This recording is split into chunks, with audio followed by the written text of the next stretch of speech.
Glad when Senator Kennedy asked me to come with him today.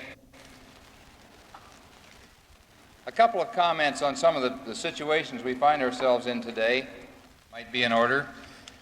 I've traveled in the last 2 years in some 32 or 33 countries around the world.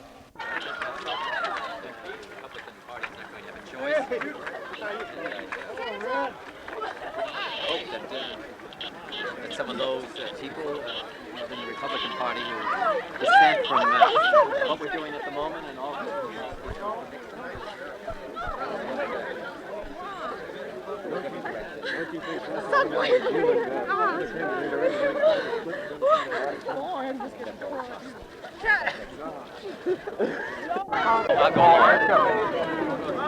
Watch it.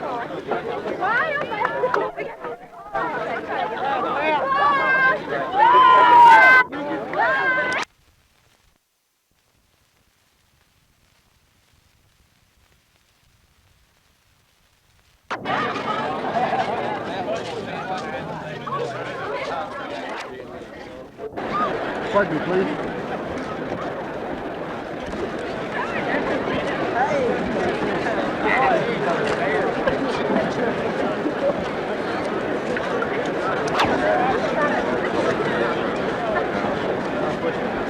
I got it. I got it.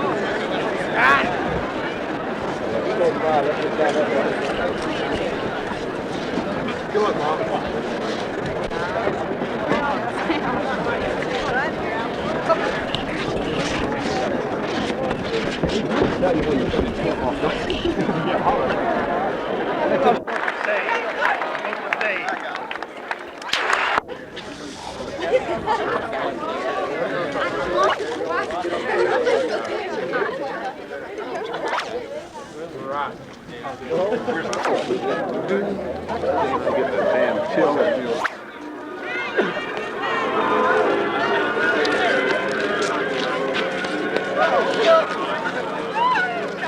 Up they are.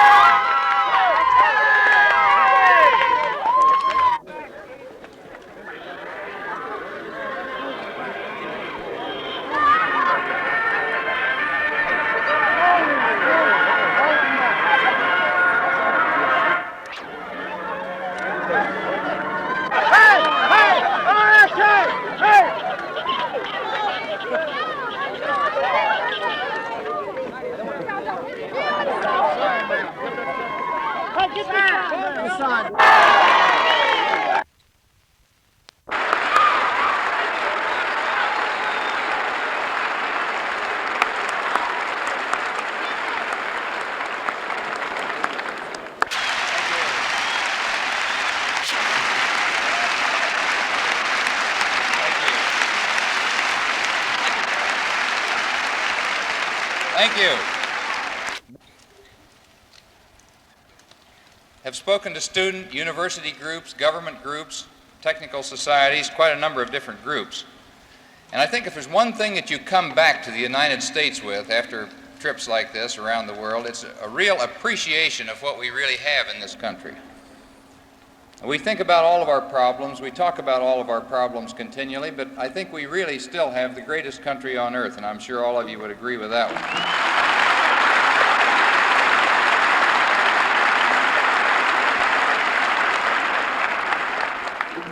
This has a national product in this tremendous society that we have. Now, this isn't all the fault of one man or one situation. We've had a lot of technical change. We've had many things that have thing, but much of this dissatisfaction stems from and starts from some of the student groups around the country. And that's not too unusual, I think, or not too understandable when we think about the students studying some of these things and the fact that this nation that you're in. It's Robert F. Kennedy.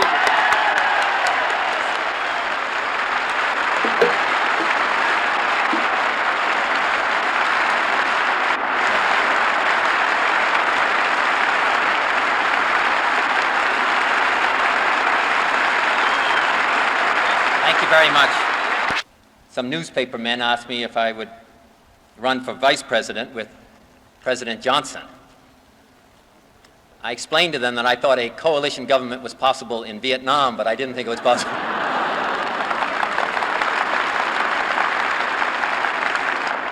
I am delighted that two of my children are here, Michael and David. They had their vacation, and I said to them, which would you rather do? Play with a football and ride a bike around your lawn, or get in a plane and fly 3 hours to the University of Alabama and hear your father make a speech? And they said they'd rather play football and ride a bike. But there they are, and anybody who has children shows you can't be all bad.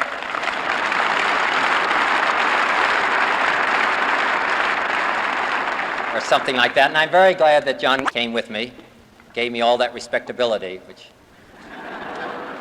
but I'm very appreciative of his kind words. I think he's one of the great and authentic heroes of the United States.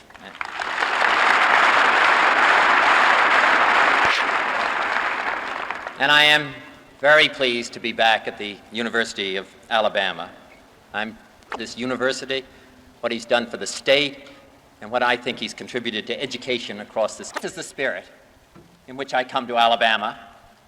I have come here because our great nation is troubled, more divided than we have been for 100 years, divided by a difficult, costly war abroad, and by bitter, destructive crises here at home, divided by our age, by our beliefs, by the color of our skin.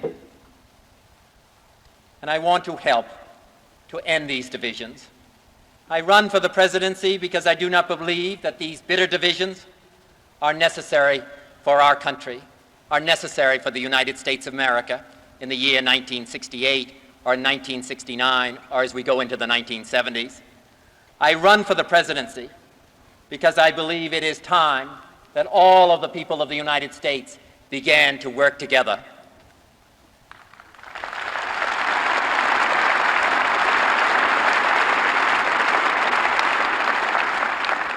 And I have come here because I seek to join with you in building a better country and a united country.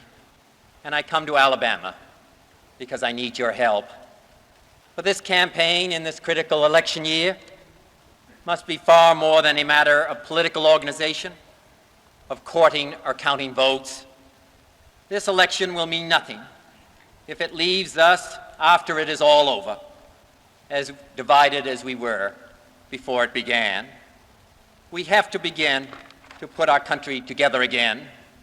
So I believe that any who seek high office this year must go before all Americans, not just those who agree with them, but also those whose time seemed immense. Whether a Negro citizen should attend school here at the University of Alabama, whether he should have the right to eat a meal in a public restaurant, and whether he should have the right to vote. But these quarrels are behind us now, dwarfed by the far more serious issues that are facing all of us as Americans. And in retrospect, I believe we would have to agree that they were irrelevant to the great problems facing the country then, as they and their related issues and related questions are irrelevant now. Some may seek political gain by pointing to the vain quarrels of the past, but I prefer to look ahead, and I believe you do also.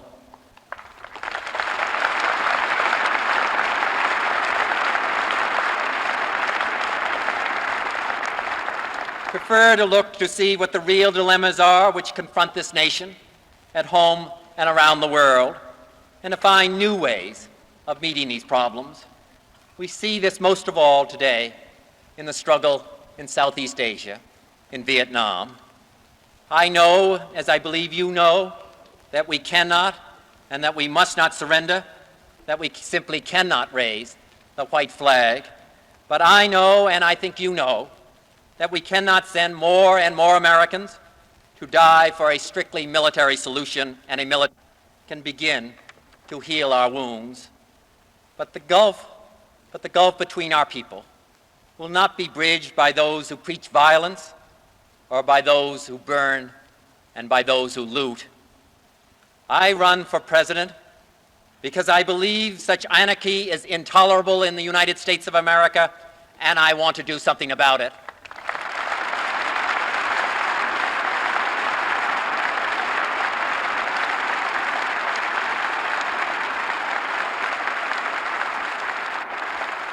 But I also run because I believe that these divisions will not be solved by demagogues, by men who seek power by preaching suspicion and mistrust, or by those who would meet legitimate grievances with the heavy hand of repression.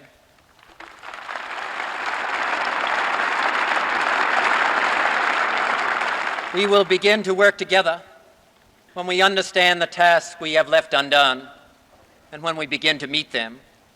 I run for president because I want to do something about the violence in our streets, and I intend to do so.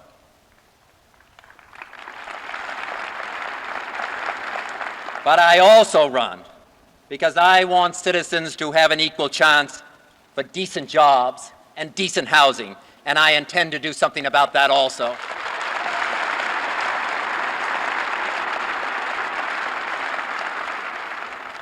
I run to fight calls to anarchy and lawlessness.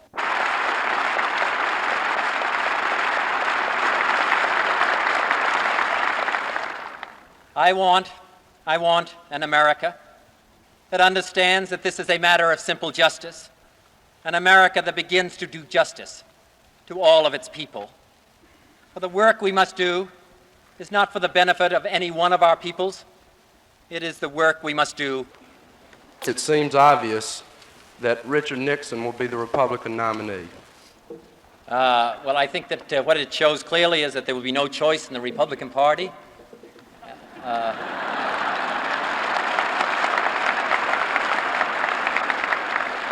And I will say that it makes all the more important what the Democratic Party is going to do. I think that what we don't want, I can speak for myself and my family, is a choice between Nixon and Johnson. But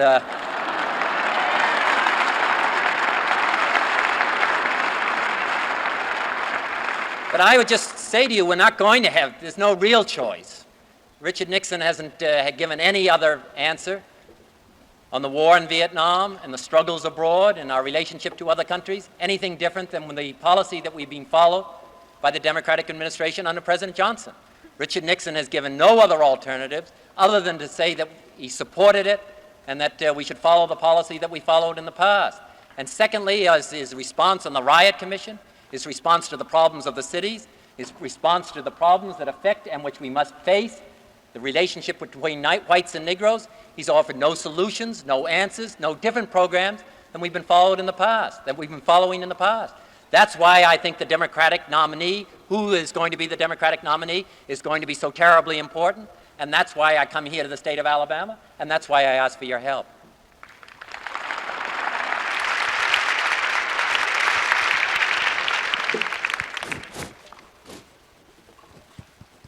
Senator, do you feel that the Wallace announcement for president will have any effect on your race for the Democratic nomination, and then, assuming you do win it, upon the general election in November? Now, the question is whether I think George Wallace's announcement will have any effect. Well, it's going to have an effect.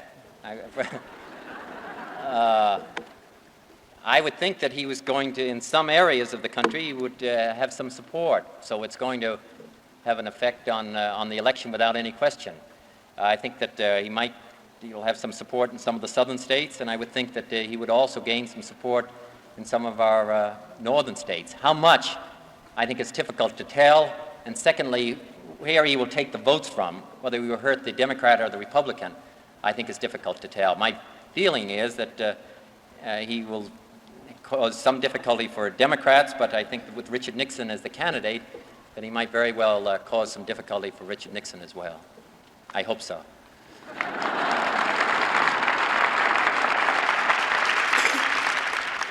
Senator Kennedy, last Saturday, you indicated in your announcement that you, in fact, were cooperating with Senator McCarthy. Isn't it true that your candidacy, in fact, fragments the anti-Johnson effort? Well, my judgment is that two people in this is better than one. I think that Senator McCarthy has certain strengths that he brings to the struggle. I think that perhaps I have certain things that I can contribute to the struggle. And the second part of it is, I don't think that this is a question of just being opposed to the policies that we've been following in the past. I think it's what we're going to do in the future, and what we stand for in the future, and what we're trying to accomplish in the future. I have some ideas about what I think should be done by this country here internally and in our relationship with other countries abroad. I want to go around the country. I want to discuss that. And then the Democratic Party and the American people can decide who would be the strongest candidate and who they would like to have president of the United States. And I don't believe, by my making the effort, that the American people lose or the Democratic Party loses. I think the more candidates that are involved in this, the better there would be, because the people had more of a choice.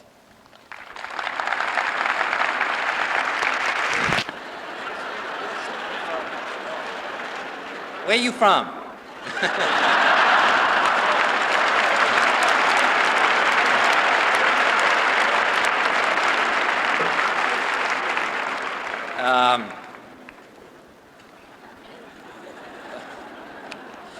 I think, it's not going to be a very popular answer, but I think while this struggle goes on, and what I would like to do, let me start again. What I'd like to do eventually is build a professional army and be able to do away with the draft.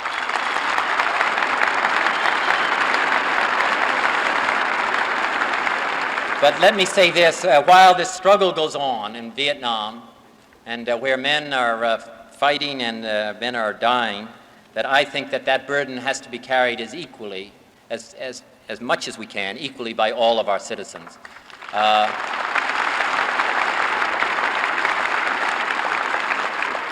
Therefore, I am opposed to deferments, almost all kinds of deferments, including student deferments. Just because I think that, as I say, I think that the struggle in Vietnam, where men are dying, can't be borne by those who are not fortunate enough for one reason or another to go on to a college or to a university. I would like to finish with that war and end the draft. But while the war goes on, I think that we're going to have as few deferments as possible. I would be in favor of a lottery system where everybody took their chance and that men should be taken at the youngest age possible rather than their oldest age.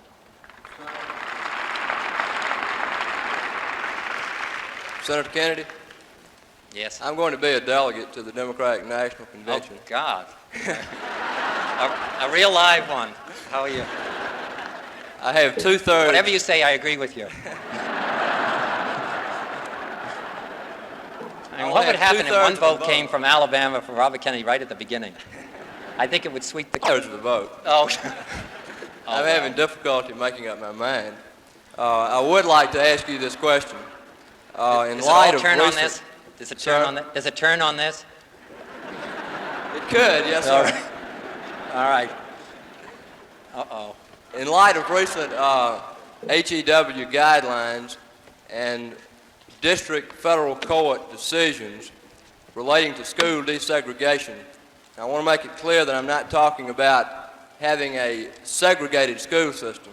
But I'm talking about the integration guidelines which have been set out both by the department as well as the courts, calling for a ratio balance insofar as faculty members are concerned at high schools and elementary schools in the state of Alabama. What is your opinion on this? What is yours? What I think is, and without their plan is, or what their suggestion is for this state, what I think has to happen is that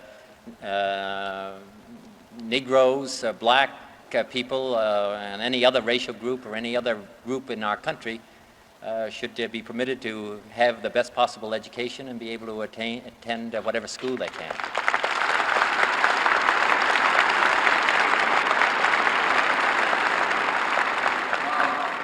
I agree with you thoroughly on that, but I hope I'm not putting you on the spot. No, you did, and but go ahead and do it again.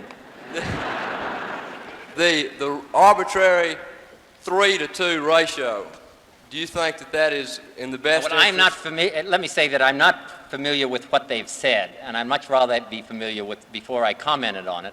I have, my experience has been that it's difficult to impose that. Senator Kennedy, this is looking at it from the rear tail end, but what would you have done in the Pueblo situation? What would you personally have done? What I would have done in the Pueblo situation? Well, first I would have had, if I was sending the Pueblo into that area, I would have ensured that it was protected. That's the first thing I would have done. I think that the second part of that is what we can do after this ship is captured. I don't see that we could do much more than we're doing at the moment.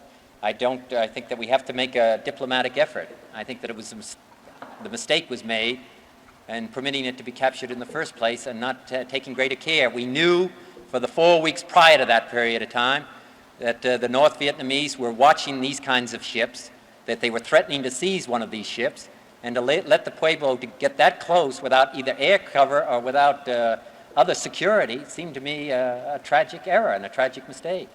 And I think that's where the mistake was made. Once it's captured, and what we must be interested in trying to obtain the release of those men, and I think we have to make that effort through diplomatic means at the present time. Do we have one other question?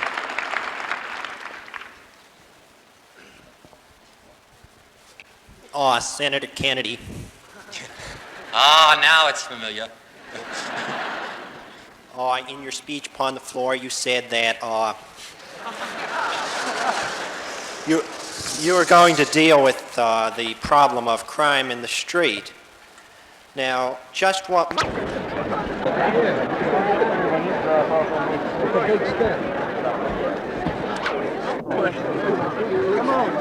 Thank you very much. Not anybody get hurt here now. Just move on back a little bit. Just move on back. All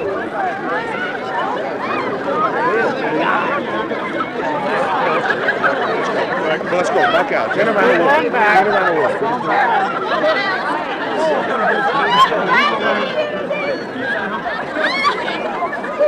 Let's go.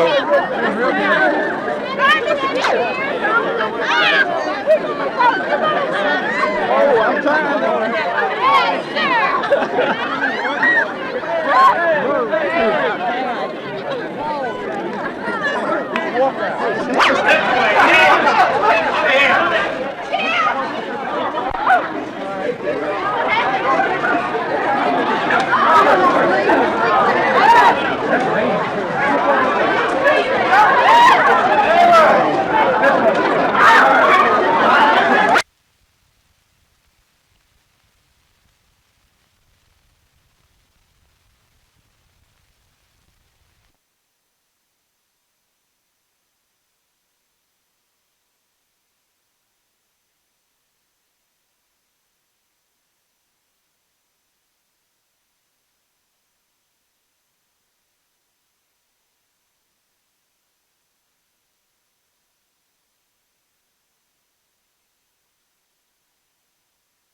but I run also to fight discrimination and prejudice as well.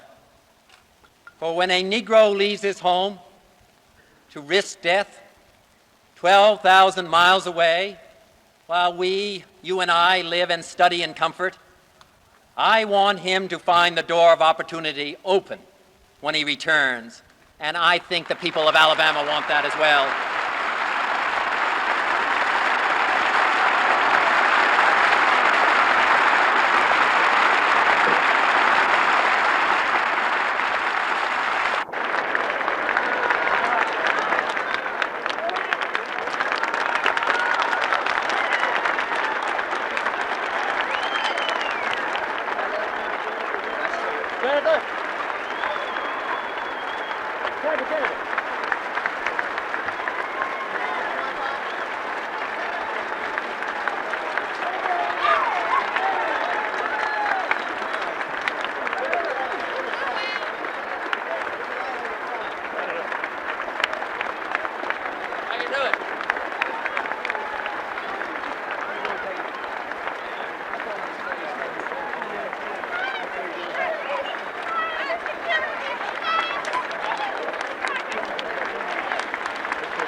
Thank you very much for coming down. I need your help over the period of the next 5 months. We can win in Chicago and we can win in November, but I need your assistance here in the state of Alabama. I've come here to Alabama to ask for your help. Help me over the period of the next 5 months. We can change the direction of this country internally. We can change the direction in our relationship with other nations. And that's what I want to do if I'm elected President of the United States with your help.